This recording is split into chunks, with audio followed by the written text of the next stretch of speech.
Hello, my friends. I saw that at Toronto Pearson Airport in Canada, there's a big scandal. It's an extremely worrying scandal. That means that in the area, when you check in your luggage and it goes onto the conveyor belts, they supposedly have 30 kilometers of conveyor belts, 50,000 people working on this facility with badges that allow them to go there.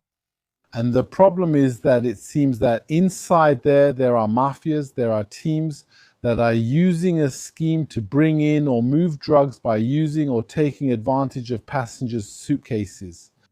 So, what they do is that the passenger checks in their suitcase, a tag is put on it. So, there's a tag like this that goes on the suitcase, then it disappears. And here's what these people do afterwards, they take the tag and remove it. Some people said that they remove the tag, and then what we do is we put that tag on another suitcase. We switch them. Which means, for example, I don't know, the flight is going to New York or to Helsinki or wherever. What we do is we switch the tags on two suitcases that are going on the same flight. But one of the suitcases belongs to an accomplice. That accomplice, his suitcase is full of drugs. This is what can happen to the passenger. He ends up with a suitcase that isn't his, which he won't recognize if he sees it, except that it has a tag with his name on it. Because the tags were switched, for example, a woman was arrested after handing over her suitcase at check-in. Then there were workers at Toronto Airport who switched the tags. Later, the police, she hadn't left Toronto yet, but the police with dogs and everything, a dog detected a suitcase, so it sniffed it. What did they do? They opened it, they scanned it, they opened it. They then discovered it was full of drugs. They look at the tag, they say, we know who it belongs to. So they go get her. She was on the plane. She spent 7 hours with them before they released her. Because after that, they checked, for example, if it wasn't her suitcase, because they saw the cameras at the check-in area and so on, and they realized that, in fact, it wasn't her suitcase. Especially since they're starting to get used to this at their airport. Because last year there were several cases. Apparently there were at least 17 reported cases. There were arrests among the baggage handlers. And this woman, when she was in front of the police, I dropped a tag for her. And what she realized was that the tag on her own suitcase was actually completely messed up. She realized that it had been peeled off and stuck back on. This isn't always how it happens. You shouldn't assume it's going to happen that way, because behind the scenes they have machines for printing tags. I had spoken to someone who worked at a European airport, and he told me about a system for stealing suitcases. Suitcases. It wasn't to put drugs inside or anything like that, but to steal personal belongings and valuable items. Sometimes people put jewelry, money, all that, and they would steal it. But here's what they did. There are kilometers of conveyor belts. The conveyor belts have automatic readers that, depending on the barcode, will route the suitcase to the right plane. And here's what they do. When he targets one, what he'll do is take it, remove it from the conveyor belt, and put a domestic flight tag on it. He puts it back on the conveyor belt. It goes off again, and the system will route it somewhere else. It's like a train switching system. So it will be directed to a domestic flight where there is less surveillance. Meanwhile, he has called a friend of his. He said, watch out, I'll send you the red suitcase. The other guy receives it. He opens it. He takes the valuables inside. Then what does he do? He reprints the correct baggage tag for the flight. He returns it to the conveyor belt and it leaves again. And it travels several kilometers and arrives at the right plane once again. And when the passenger gets off and is at his hotel or somewhere else, he opens it. He sees that a lot of things are missing, that a lot of things have been taken from him, things that are, well, valuable. It happens. And then what you'll do is you'll end up calling the airline, spending hours on the phone, listening to music, pressing 1, pressing 3, pressing 4, and so on. That's it. That's what happens. And then they make you fill out a form, and maybe they'll compensate you, maybe not. But usually they don't compensate you for the real value. They compensate you by weight. They'll tell you, well, you lost 3 kilos, so we'll send you a voucher for the next time you're at the counter. It's free. That's it. Really, it's nothing special. But the problem with what's happening in Toronto is this. Imagine the following situation, and this can happen. Imagine a plane takes off from Toronto with a passenger whose baggage tag has been changed.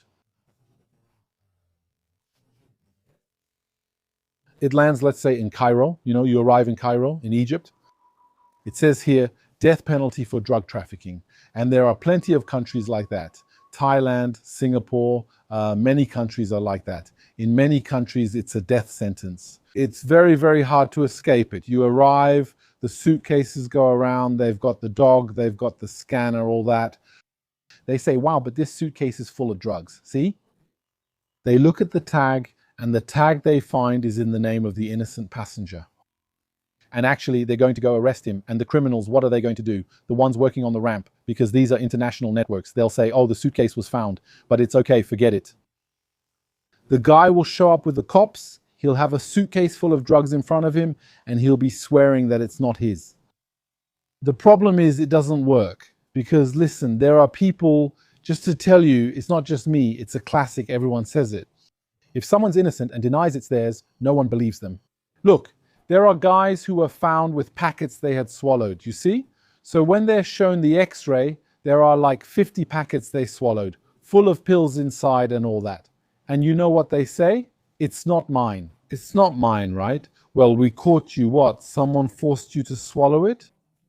Or what? You see what I mean? So when our passenger arrives somewhere, he says, that's not my suitcase.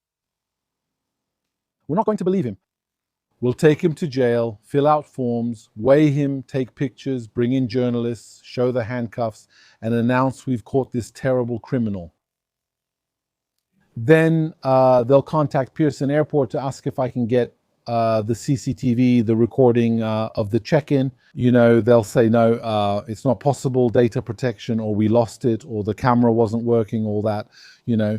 One day, I was in the United Kingdom. I got stopped by the police. There was a car I had just bought. I insured it. The previous guy hadn't insured it. I didn't know that. So the car is insured and all that. I get stopped by the cops with the flashing lights and everything. Well, okay. I get out. They tell me to. I go with them to the patrol car. They ask if I know why I was stopped. I always say I have no idea. Always answer cops that way. They tell me the car isn't insured. I say, no, it's insured. Well, yes, I assure you, it's insured. With whom? Well, with such and such insurance company. Okay. I show them my proof of insurance on my phone. They think it's a fake. They tell me because it wasn't in their computer. They had an update problem, as they say. And actually, they tell me, they say, well, call them. Okay, we'll call them. He calls the insurance, presses 2 and 3. Police officer so-and-so says they're with Mr. So-and-so, just checking his insurance. You know what? They refuse to answer him. They say they can't answer due to data protection. And then he hands me his phone and says, yes, here you go, sir. I can't tell them because of data protection.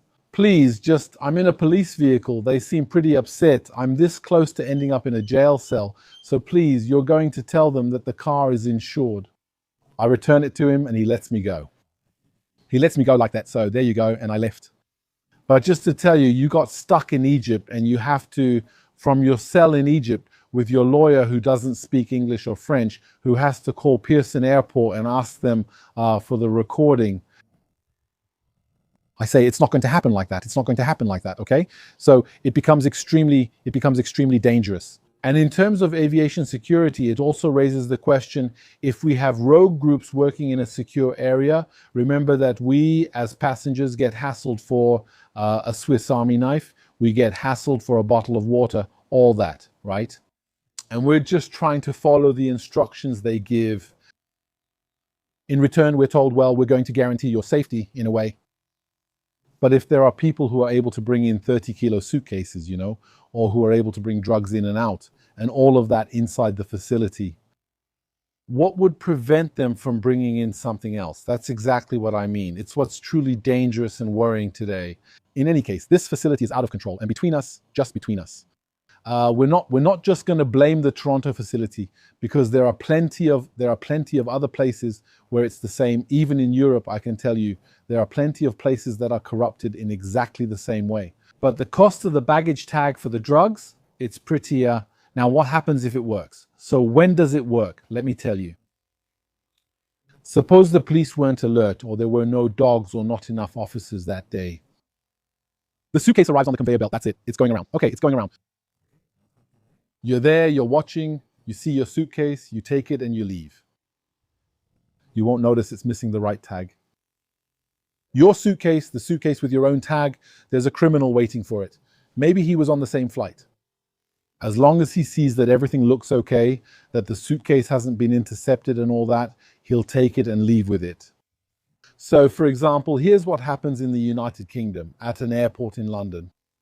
In London, if they detect drugs in a suitcase with a dog or a scanner or something when it arrives, they won't take it. They won't do anything. They will let it go around on the conveyor belt. It comes out, they will watch from a distance. If they see someone grabbing the suitcase, they stop him right away. Regardless of whether his name or a tag is on it, they approach and surround him. Is this your suitcase? Well, at that point, he doesn't really have a choice anymore. Come with us, follow us, and they take him. But you can never know what procedure is followed by a particular airport or a particular police force. Anyway, that's how it is. For now, I would say you have to be careful. You really have to be careful with certain airports, you know? Honestly, I won't travel through that airport until they've solved this problem. That's it, my friends. Thank you for listening to this video up to this point. And thank you for your support of this channel on Patreon and on YouTube. See you in the next video very soon.